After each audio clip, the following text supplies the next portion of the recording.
मसाला भिंडी की ये रेसिपी इतने मज़े की बनेगी, यकीन करें घर वाले उंगलियां चाट जाएंगे। जो नहीं खाते वो भी खाना शुरू कर देंगे। बस आप एक बार ट्राई करके देखें। अस्सलामुअलैकुम friends, welcome to my channel cooking Naaz के साथ, और मैं हूं आपकी host and friend chef Naaz. Friends, आज की हमारी रेसिपी है भिंडी मसाला या फ्राई भिंडी। तो उसके लिए सबसे पहले मैं आपको बताऊँगी कि भिंडी को हमने इसकी कटिंग किस तरह करनी है। जब भी हमने कभी भिंडी बनाना हो तो सबसे पहले हमने इसे धोकर ड्राई कर लेना है। किसी स्ट्रेनर में रखकर अच्छी तरह से इसका पानी निकाल देना है। अगर भिंडी को धोने के बाद हम अच्छी तरह से खुश्क नहीं करेंगे तो इसे काटने में प्रॉब्लम होगी। ये बहुत ज़्यादा लैसदार हो जाएगी, चिपचिपी से हो जाएगी, और हमें पानी बिल्कुल नहीं चाहिए इसमें। तो इसीलिए हमने अच्छी तरह से इसे ड्राई कर लेना है। इसे हमने 1-1 इंच के टुकड़े में काट लेना है।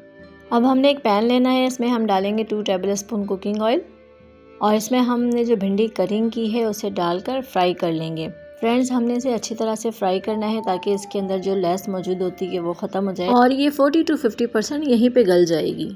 भिंडी को बनाने से पहले फ्राई करने का एक फ़ायदा और ये भी है कि भिंडी जो है वो मैश नहीं होती है, घुटती नहीं है, साबित रहती है और बहुत मज़े की बनती है। भिंडी को फ्राई करते करते इसका कलर चेंज हो जाएगा, ये देखें इस तरह से, और इसके अंदर जो एक लैस मौजूद होती है वो भी ख़त्म हो जाएगी। भिंडी फ्राई कर ली हमने, अब इसे निकाल लेंगे। इसी पैन में हमने दोबारा से 3 टेबल स्पून ऑयल शामिल किया है। इसमें मैंने 2 अदद बारीक कटी हुई प्याज शामिल की है। प्याज को बहुत ज़्यादा बारीक नहीं काटी है, नॉर्मल प्याज काटी है। प्याज को हल्का सा फ्राई कर लेंगे। इसे हमने बिल्कुल भी कोई कलर नहीं देना है, बस सॉफ्ट करना है। जैसे ही प्याज सॉफ्ट हो जाए, फील हो कि इसका कलर चेंज हो गया और ये सॉफ्ट हो रही है, तो हम यहाँ पर 1 टीस्पून शामिल कर देंगे लहसुन का। हमने यहाँ लहसुन को क्रश करके डालना है, पेस्ट नहीं बनाना है इसका। तो यहाँ मैंने क्रश कर दिया था। इसे भी फ्राई कर लेंगे प्याज के साथ ताकि इसकी जो एक स्मेल होती है वो ख़त्म हो जाए और अच्छी सी खुशबू आने लगे। इसके साथ ही 1 टीस्पून क्रश की हुई चिली शामिल करूँगी, ये फ्रेश है। इसे भी आपने क्रश करके डालना है, पेस्ट नहीं बनाना है। इसे भी हम साथ ही फ्राई कर लेंगे। फ्रेंड्स, अगर आपको मेरी वीडियो पसंद आए तो इसे ज़रूर लाइक कर दिया करें। मेरी वीडियो को अपने फ्रेंड्स एंड फैमिली में शेयर भी कर दिया करें ताकि वो भी इससे फ़ायदा उठा सकें। और मेरे वो व्यूवर्स जो मेरे चैनल पर नए हैं, उन्होंने मुझे अभी तक सब्सक्राइब नहीं किया है, तो मुझे जल्दी से सब्सक्राइब कर दें और साथ ही बेल आइकन को भी प्रेस कर दें ताकि मेरी हर नई आने वाली वीडियो की नोटिफिकेशन सबसे पहले आप तक पहुँचे, वो भी बिल्कुल फ्री में। तो देखिए, हमने ये सारी चीज़ें फ्राई तो की हैं, लेकिन इसका कलर बिल्कुल चेंज नहीं किया है, बस ये सॉफ्ट हुई हैं।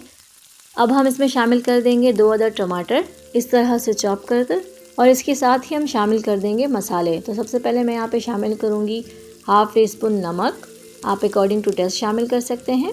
1/2 टीस्पून चिली पाउडर, 1/2 टीस्पून हल्दी पाउडर, और 1/2 टीस्पून शामिल करूँगी धनिया पाउडर, और 1/2 टीस्पून ही मैं यहाँ पे शामिल कर रही हूँ ज़ीरा पाउडर। ये सारी चीज़ें डाल के हम फिर से बहुत अच्छी तरह से इसे भून लेंगे। फ्रेंड्स, हमने मसालों का जो है वो कच्चापन ख़त्म करना है, इसे भूनना है, इसे मैश करना और इसे बिल्कुल भी पेस्ट नहीं बनाना है। तो देखिए, मसाला अच्छी तरह से भून चुका है, इससे प्यारी सी खुशबू आ रही है। यहाँ पे मैं 5 से 6 अदद शामिल करूँगी साबित मोटी वाली मिर्चें। मैं यहाँ इस तरह से तोड़ कर डाल रही हूँ, आप चाहें तो इसे काट कर भी डाल सकते हैं। इससे मसाले में बहुत ही ज़बरदस्त फ्लेवर आएगा, बहुत ही अच्छा मसाला बन जाएगा हमारा। फ्रेंड्स, आप एक दफ़ा इस रेसिपी से भिंडी बनाएंगे तो यकीन करें आप इसी तरह ही बनाएंगी, बहुत मज़े की बनती है। हमने जो फ्राई करके भिंडी रखी थी वो यहाँ पर शामिल कर देंगे और मसाले के साथ इसे भूनेंगे जब तक कि अच्छी तरह से टेंडर ना हो जाए, बहुत ही सॉफ्ट ना हो जाए। फ्रेंड्स, भिंडी किसे पसंद नहीं होती और ये सब्ज़ी कौन नहीं बनाता है। तो अगर आप ये सब्ज़ी इस तरीके से बनाएंगे, इस रेसिपी से बनाएंगे, तो बड़े बच्चे भी बहुत शौक़ से खाएँगे। मज़ीद मैं यहाँ पे 1/2 टीस्पून चाट मसाला शामिल कर रही हूँ। अगर आप चाहें तो यहाँ पे 1 टेबल स्पून लेमन जूस भी शामिल कर सकते हैं। 2 पिंच यहाँ पे मैंने कसूरी मेथी की शामिल की है, इससे बहुत अच्छी खुशबू और फ्लेवर आता है। ये सारी चीज़ें शामिल करने के बाद हम एक दफ़ा फिर से बहुत अच्छी तरह से मिक्स करेंगे ताकि मसाला और भिंडी अच्छी तरह से आपस में मिक्स हो जाए। यहाँ हमने फ्लेम को लो रखना है, ये सारा प्रोसेस हम लो फ्लेम पे करेंगे ताकि हमारी भिंडी भी गलती रहे और ये नीचे जले भी ना, चिपके भी ना। तो यहाँ पे मैंने थोड़ी सी हरी मिर्चें शामिल की हैं, 1 से 2 अदद बारीक कटी हुई, थोड़ा सा धनिया शामिल किया है। तो अब हम इसे डिश आउट कर लेंगे। माशाल्लाह से फ्रेंड्स, अल्हम्दुलिल्लाह, देखिए कितनी ज़बरदस्त भिंडी हमारी बनके तैयार हुई है। ये सिर्फ देखने में ही अच्छी नहीं लग रही है, बल्कि ये खाने में भी बहुत ज़बरदस्त, बहुत मज़ेदार बनी है, बहुत ही टेस्टफुल बनी है। आप इसे ज़रूर ट्राई करिएगा। ये सब्ज़ी आप रोटी से खाएं या चावल से खाएं, या बहुत मज़े की लगती है।